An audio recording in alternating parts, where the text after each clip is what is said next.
BJP के गढ़ों पर नजर, कांग्रेस नहीं छोड़ेगी कोई कसर। बीजेपी बोली, कांग्रेस देख रही है सपना। एमपी में अब कांग्रेस की नजर बीजेपी के मजबूत गढ़ों पर है। बीजेपी के दिग्गज जिन सीटों पर लगातार जीतते आए हैं, उन सीटों पर कांग्रेस सेंध लगाने की कोशिश करेगी। इसके लिए कांग्रेस ने रोड मैप भी तैयार किया है। कांग्रेस नेता बीजेपी के दिग्गजों के गढ़ में कहां कमियां हैं, उसकी लिस्ट तैयार करेंगे। यानी स्थानीय मुद्दों को ही तलाशा जाएगा। फिर उन कमियों को जनता तक पहुंचाने के लिए सोशल मीडिया पर ये कमियां वायरल की जाएंगी।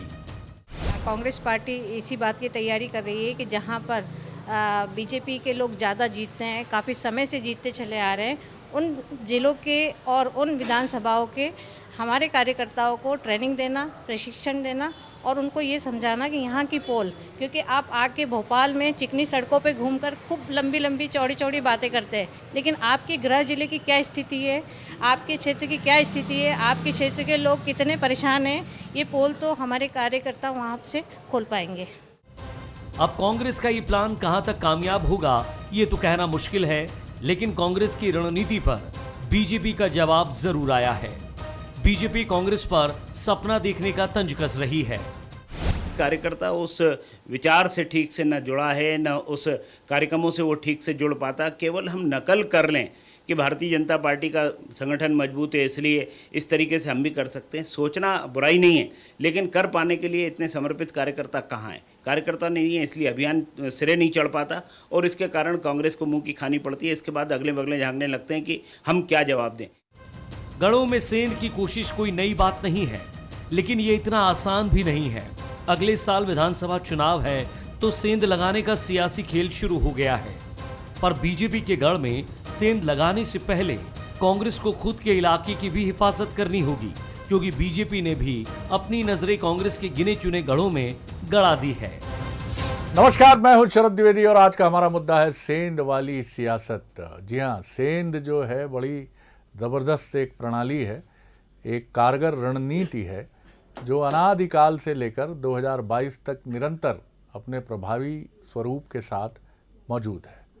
सेंध अगर विभीषण न लगाते तो कैसे लंका, ऐसा नहीं है कि राम समर्थ नहीं थे, कोई और रास्ता निकालते, लेकिन वो रास्ता थोड़ा लंबा हो सकता था। तो सेंध जो है सहूलियत को बढ़ा देती है और जो काम थोड़ा और अधिक समय लगकर होता है वो सेंध लगने से जल्दी हो जाता है। ईश्वर ना करे सेंध लगे किसी के घर में, किसी के किले में, किसी के संगठन में, लेकिन सेंध लगती ही रहती है और उसको रोक पाना बड़ा कठिन है। आज इसी अहम मसले पर हम बात करेंगे कि आखिर मध्य प्रदेश में ये सेंध वाली सियासत क्या गुल खिला रही है। उसके पहले कि मैं मेहमानों से आपकी मुलाकात कराऊं, देख लेते हैं कि किन 3 प्रश्नों के इर्द गिर्द हम कोशिश करेंगे कि इस डिबेट को हम उसी के इर्द गिर्द केंद्रित रखें। पहले एक नजर डाल लीजिए जल्दी से। सवाल नंबर 1, क्या कांग्रेस बीजेपी के मजबूत गढ़ों में सेंध लगा पाएगी? सवाल नंबर 2, क्या बीजेपी ने भी कांग्रेस के गिने चुने किलों को ढहाने की तैयारी की है? सवाल नंबर 3, क्या सेंध लगाने का खेल 2023 में भी देखने को मिलेगा? तो ये सबसे अहम सवाल है, क्योंकि बीजेपी का एक बहुत असरदार हथियार है सेंध। जब भी कोई महत्वपूर्ण उपक्रम होता है, राहुल गांधी जी की यात्रा शुरू होती है, तो गुलाम नबी आज़ाद उससे पहले ही क्यों छोड़ते हैं कांग्रेस को, जबकि नाराज़गी उनकी लंबे समय तक है, लंबे समय से है। G23 के एक बहुत नामचीन सदस्य के तौर पर उनकी पहचान है। तो ये बीजेपी का स्टाइल है। तो क्या 2023 के पहले बीजेपी कुछ महत्वपूर्ण गढ़ जो नेता हैं कांग्रेस के, उनमें सेंध लगाएगी?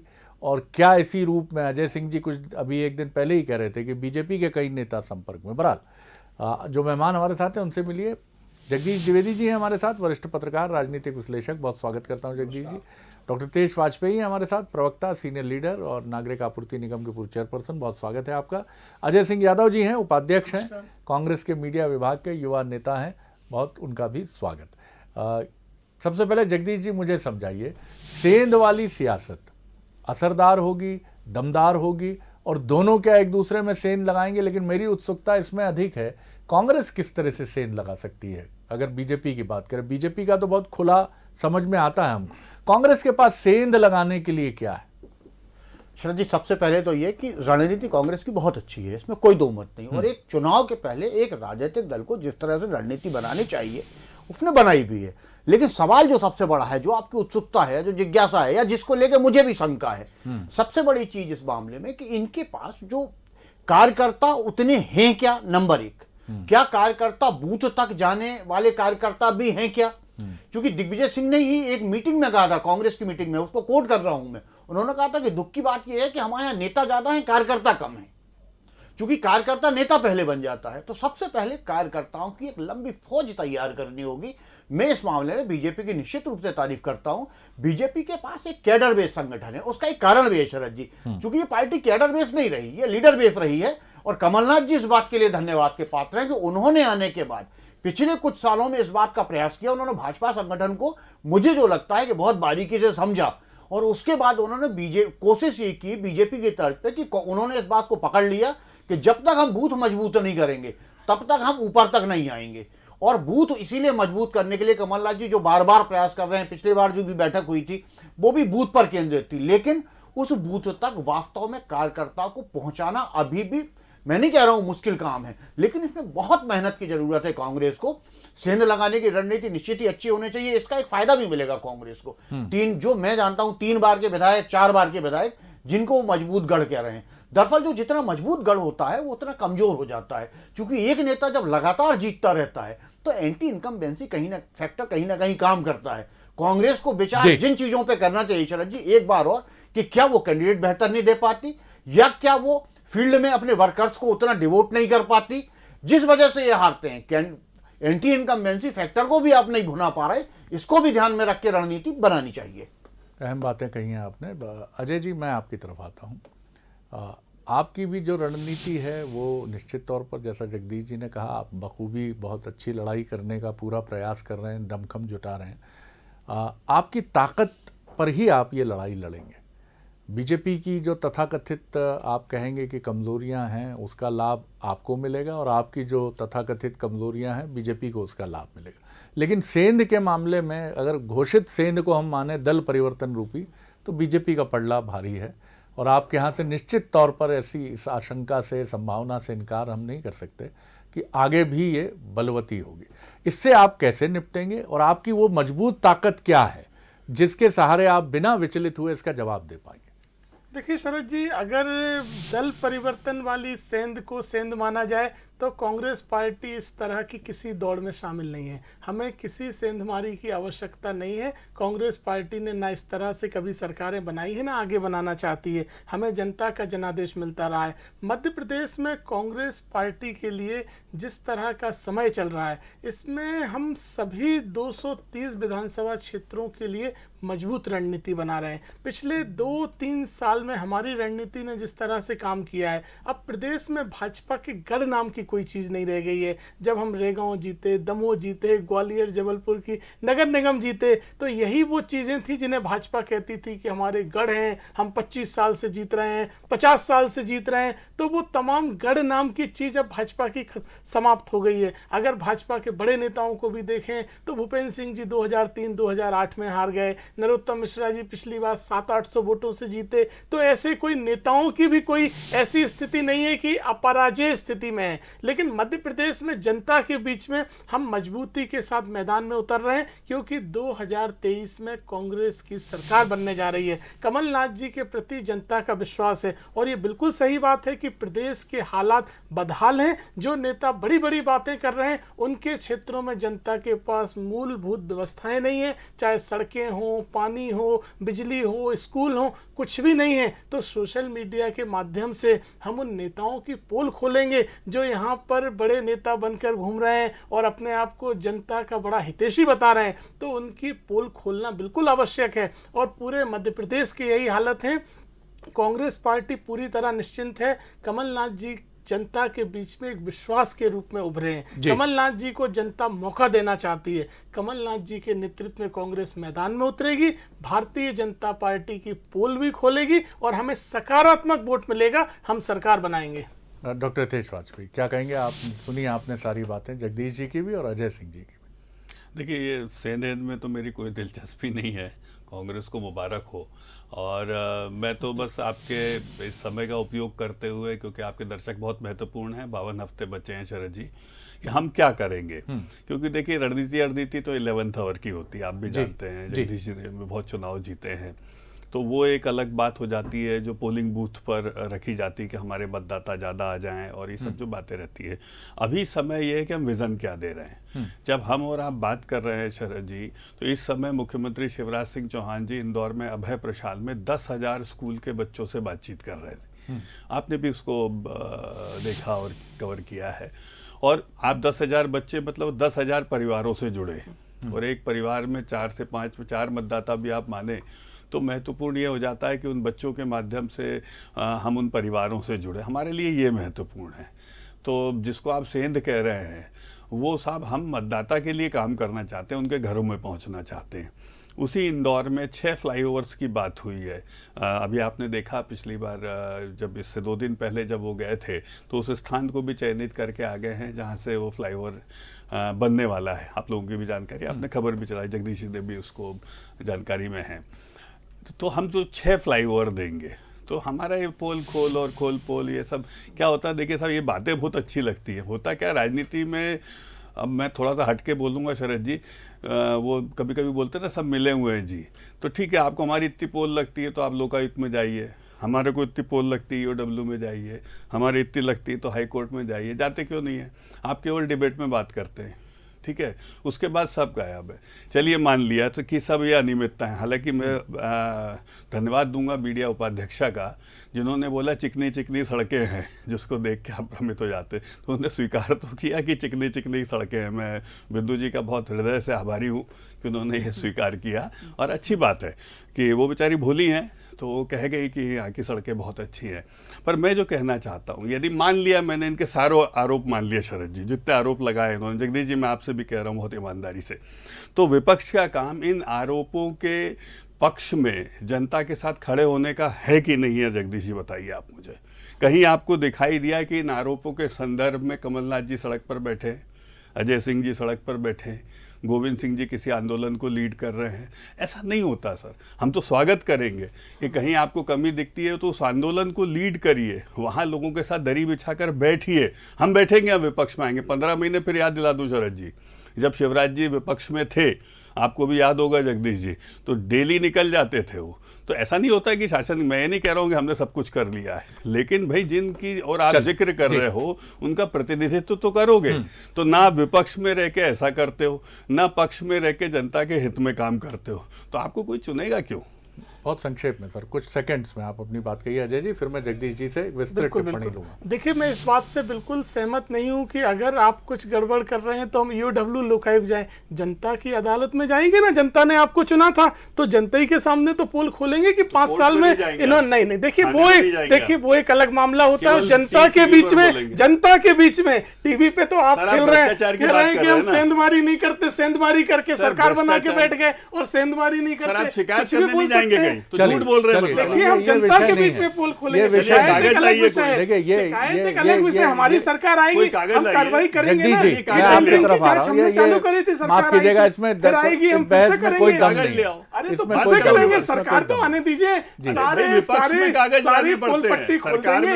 हमारी सरकार थी, उदाहरण दे रहा हूँ, अजय जी हमने प्रारंभ करी थी। आप भी बहुत संजीदा राजनेता हैं, आपको जाना तो चाहिए। जो एजेंसीज हैं, जनता के सामने भी जाइए, वहाँ भी जाइए। एजेंसीज पे तो हम कार्रवाई करेंगे, जब हमारी सरकार आएगी हम तो कार्रवाई करेंगे। सरकार के पहले भी आइए। हमें विश्वास नहीं है इनकी एजेंसी, हमें विश्वास नहीं। हम तो स्वीकार करते हैं कि एजेंसियां सरकार के दबाव में काम कर रही हैं। समय बहुत महत्वपूर्ण है, आपके ऊपर समय विश्वास नहीं है। हम कह रहे हैं ना, एजेंसियां आपके दबाव में काम कर रही हैं। कोई विश्वास नहीं है। सरकार आएगी, मुझे ये बताइए, खोलेंगे, सरकार आने दीजिए। ये बताइए कि कांग्रेस का ये जो आत्मविश्वास है कि हम सब बेहतर कर रहे हैं, ये वो भी जानती है कि कितना मजबूत है, और बीजेपी भी किसी भ्रम में नहीं है, क्योंकि 2018 में उसने भी देखा है यही मजबूत बीजेपी, यही मजबूत संगठन, यही दिग्गज राजनेता।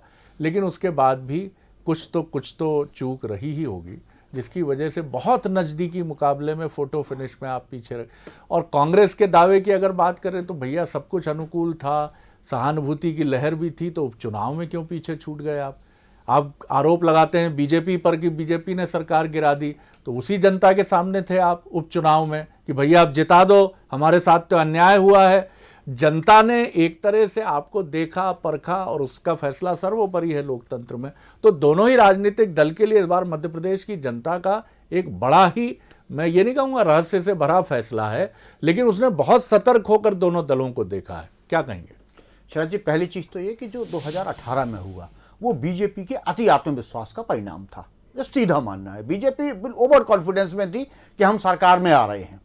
दूसरी चीज, सरकार की एंटी इनकम्बेंसी थी जिसको बीजेपी के नेता भांप नहीं पाए। उसके बाद जो भी हुआ, कांग्रेस अपनी सत्ता नहीं संभाल पाई, विधायक टूट गए, सिंधिया जी अलग हुए और भी विधायक आए, और कांग्रेस बहुत बड़े इशू को लेके गई थी जिसमें यह था कि बिकाऊ बनाम टिकाऊ।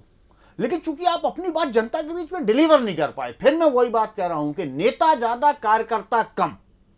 जब नेता ज्यादा होते हैं और कार्यकर्ता कम होते हैं तो निचले लेवल पे बात को डिलीवर बहुत मुश्किल से कर सकते हैं। आप जनता के बीच में बहुत अच्छी चीज बना लीजिए, लेकिन बहुत अच्छी लहर बना लीजिए, लेकिन आपके पास बूथ पे कार्यकर्ता होना चाहिए जो आपकी लहर को वोट में कन्वर्ट करा सके। और मेरा अभी भी इस बात में मुझे संशय है कि कांग्रेस वही लेवल पे जाके हार जाती है। और इसमें जो आपसे कह रहा हूं, कैडर काम कम करता है, नेता व्यक्तिगत रूप से ज्यादा काम करता है। ग्वालियर नगर निगम में जो चुनाव हुए और जो बीजेपी जीते, वहां के आप अंदरूनी कार्यकर्ता हो, वहां के आप उस आदमी से पूछिए जो विधायक अपनी पत्नी को जिता के लाए हैं, उन्होंने अपने लोग लगा के काम कराए हैं कांग्रेस के वर्कर के बाद। बिल्कुल टू द पॉइंट बताऊं, कांग्रेस के वर्कर कम थे, उनके लोग ज्यादा थे। तो कांग्रेस के साथ दिक्कत यही है कि उसके कार्यकर्ता कम है। जिस नेता के पास अपने लोग ज्यादा हैं वो चुनाव जीत के आ पाता है। क्योंकि सबसे बड़ी चीज वही है कि आपके पास बूथ लेवल पे एक तो कार्यकर्ता का अभाव है कांग्रेस को उससे। लेकिन यह बात बिल्कुल सही है कि कांग्रेस एक ठीक नीति पे ऊपर से उनका चल रहा है और सरकार के प्रति नाराजगी होना स्वाभाविक है। पिछले बार भी उसे इसी का लाभ मिला था, इस बार भी वो इसी लाभ की उम्मीद में बैठी है। लेकिन ओवर कॉन्फिडेंस के कांग्रेस की सरकार आ रही है, कांग्रेस की सरकार आ रही है। कांग्रेस सरकारें इस तरह नहीं आती शरद जी, सरकारें आने में बहुत मेहनत लगती है। पिछले बार भी आप 15 साल की सरकार से मात्र 5 सीटें ज्यादा लेके आप आए थे जी। आप कोई बहुत बड़े मार्जिन से जीत के नहीं आए थे। आपको पूर्ण बहुमत जनता ने नहीं दिया, मैंडेट आपको नहीं मिला था। आपको स्वीकार करना पड़ेगा ये कि आपके पास मैंडेट तब भी नहीं था जबकि 15 साल की एंटी इनकम्बेंसी थी। 15 महीने बाद आप क्यों गिरे? छत्तीसगढ़ में आपने देखा कि वहां आंधी थी कांग्रेस के समर्थन, सरकारें वही थी ना, वहां कांग्रेस की आंधी आ गई। यहां चूंकि आप उस जनता के उस विरोध को वोट में तब्दील नहीं कर पाए, उसका एक सीधा सीधा कारण है जो शायद कांग्रेस नेताओं को मेरी बात से चुभेगी, लेकिन मैं क्षमा चाहते हुए मैं कहना चाहता हूं कि आप सोशल मीडिया पर और चैनलों पर ज्यादा लड़ाई लड़ते हैं। मैदान में अगर आप उतनी लड़ाई लड़ेंगे तो, और जनता को भी ये दिख रहा है, आप जनता के नीचे बैठिए ना, जनता के साथ आके बैठिए। जब तक आप जनता के साथ जमीन पर संघर्ष नहीं करेंगे, बड़े आंदोलन नहीं करेंगे, जनता का साथ मिलना थोड़ा मुश्किल आपको होगा। डॉक्टर वाजपेयी, इसी विश्लेषण को मैं इस सवाल के तौर पर आपके पास इस तरह से लेकर आता हूं कि क्या ये आप ही हैं जो मौका देते हैं कांग्रेस को कि आइए, ये तो खरीद लेते हैं सीधा जी कि हमारी कुछ चीज़ें हैं, चुनौतियां हैं जिनकी तरफ जगदीश जी ने भी इशारा किया।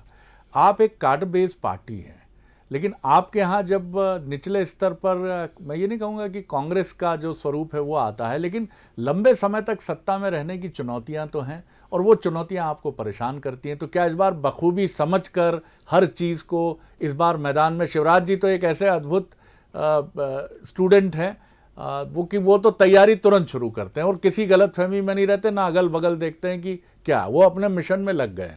लेकिन पूरी टीम को लगना होगा इस मिशन में, और अब की बार का मिशन ये है कि आप एक थंपिंग मेजॉरिटी से, अगर आपका क्लेम है सरकार बनाने का, तो आप थंपिंग मेजॉरिटी से सरकार बनाएं। देखिए, मैं तो जगदीश जी की बात को भी गंभीरता से लेता हूं और मैं बहुत सीरियसली आपकी बात को भी एक्सेप्ट करता हूं कि मैंने हमेशा इस बात को चैनल पे भी कहा था, आप लोगों को 18 का भी याद होगा, कि हमारा मुकाबला मूलतः भाजपा का मुकाबला भाजपा से ही होता है। ये बात सच है, इसमें कोई दो मत नहीं है। और इसका कोलेटरल एडवांटेज जो होता है वो कांग्रेस को मिलता है, क्योंकि बाइपोलर पॉलिटिक्स है। तो हम इसको स्वीकार करते हैं, इसको अस्वीकार करने की कोई, लेकिन हम इससे लड़ कैसे सकते हैं शरद जी? क्योंकि लड़ने के लिए तो हमको कोई नई लकीर खींचनी होगी, और नई लकीर के पीछे हमारे पास एक ही रास्ता है कि साहब हम सड़कें बनाएं, हम पुल पुलिया बनाएं, हम बिजली और पानी की व्यवस्था देखें। क्योंकि क्या होता है, देखिए, लोग महसूस करते हैं कि डिलीवरेंस जो है, और मैं फिर आपसे एक बात और, जगदीश जी और आप बैठे हुए हैं सर, मुझे कोई शक नहीं है, कोई शर्म नहीं है इस बात को स्वीकार करने में कि हमने इंफ्रास्ट्रक्चर की, जगदीश जी, सर जी, डिलीवरी जो है अच्छी करी है। अब हमको सर्विसेज सेक्टर की तरफ ध्यान से देखना है, क्योंकि हमारा प्राइमरी सेक्टर एग्रीकल्चर सेक्टर रहा है और शहरों की आबादी कम रही है, 80% हम लोग ग्रामीण क्षेत्र हैं। तो स्वाभाविक है कि इंफ्रास्ट्रक्चर के मामले में हम एग्रेरियन इकोनॉमी होने के बावजूद भी मजबूत हुए हैं, लेकिन अब जो शहरी व्यवस्था है और बाकी की तरफ हमको डिलीवरी ऑफ सर्विसेज की तरफ देखना, फिर मैं रिपीट करके बोल रहा हूँ, और हम कमिटेड हैं इसकी तरफ देखने के लिए, क्योंकि साहब हमको सरकार चलानी है, हमको सरकार बनानी है, लगातार अवसर मिल रहे हैं, हमको चौथी बार भी मिलेगा, लेकिन हमको ओवर कॉन्फिडेंस में ना रहते हुए डिलीवरी ऑफ सर्विसेज 14 महीने में हम ध्यान देंगे, जिसकी तरफ आपको भी पर्याप्त इशारा मिल चुका है, और उसी को लेकर हम चुनाव में जाएंगे। बाकी कांग्रेस प्रतिशोध में जाएगी, भगवान उसका भला करे। अजय जी, इससे कोई इनकार नहीं कर सकता, आप भले इस फोरम पर ना कहें, लेकिन आंतरिक जो द्वंद्व रहता है, आपको 2003 के बाद से लेकर 18 तक सत्ता से दूर करने वाला अगर कोई द्वंद्व रहा है तो वो आपका आंतरिक द्वंद्व है।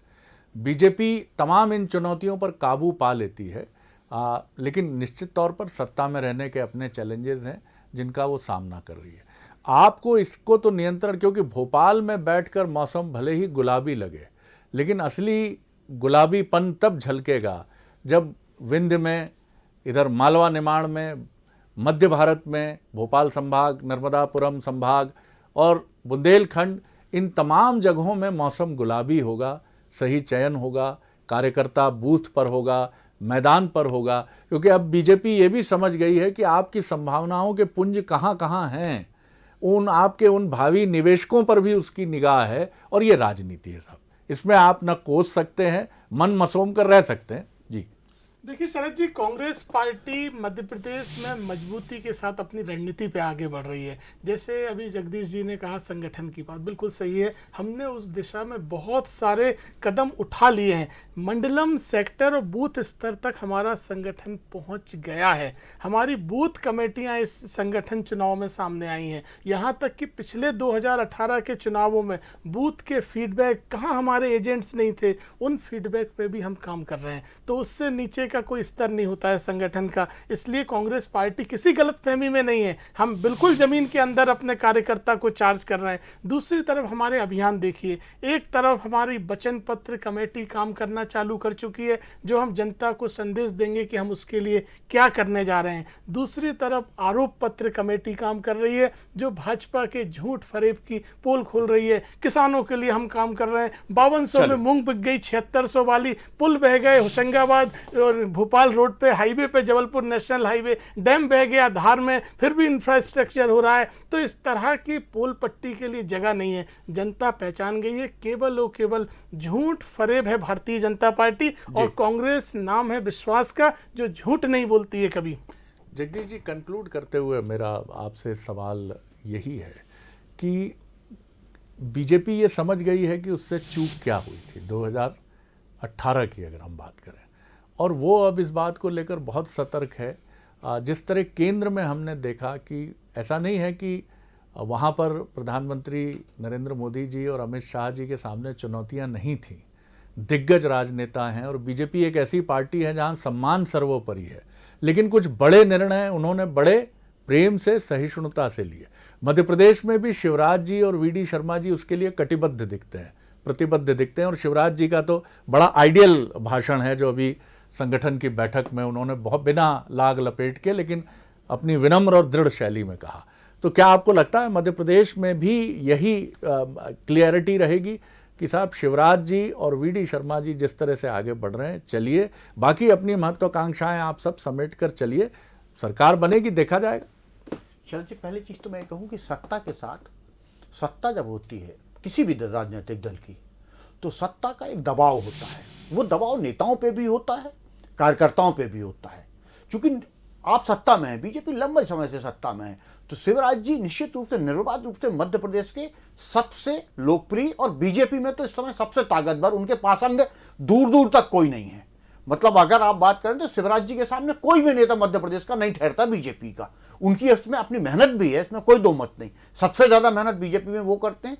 तो सत्ता के साथ एक बात होती है कि सत्ता में विद्रोह उतनी तेजी से नहीं उभर पाते, लेकिन जैसे ही आप विपक्ष में आते हैं तो विद्रोह की बातें आने लगती हैं। और फिर जो मैं बार बार कहता हूं कि कांग्रेस चूंकि बहुत लंबे समय से सत्ता से दूर है और इनका जो 15 महीने का भी अनुभव रहा, वो 15 महीने का अनुभव भी अंतर्विरोधों से भरा रहा, जिसको आपने द्वंद्व का नाम दिया।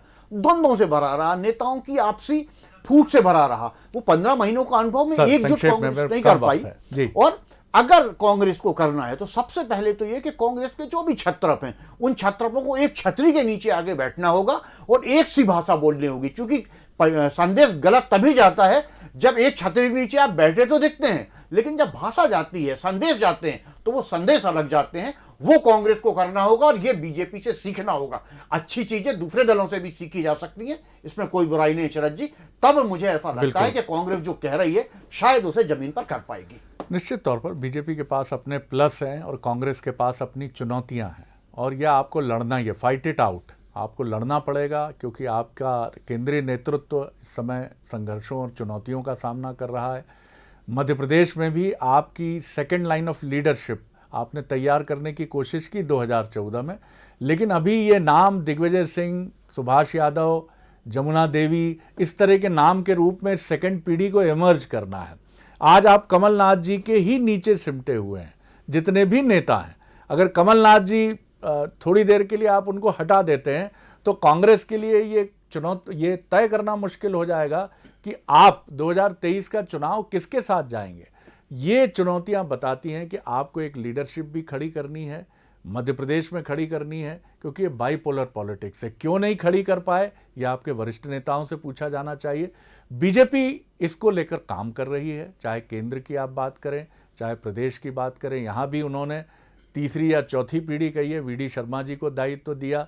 और प्रदेश कांग्रेस की अगर आप बात करें तो आप यहाँ पारंपरिक चेहरे ही देखते रहें। इन चुनौतियों से दोनों ही दलों को जूझना भी है, जो उनकी ताकत भी हैं और कई जगह उनके लिए एक बड़ा चैलेंज भी बनती हैं। लेकिन निश्चित तौर पर कांग्रेस का संग्राम गहरा है, लेकिन संग्राम के बीच में ही मेहनत करना किसी भी संगठन या व्यक्ति का एक अंदाज भी होता है और चैलेंज भी होता है। बहुत शुक्रिया आप तीनों का।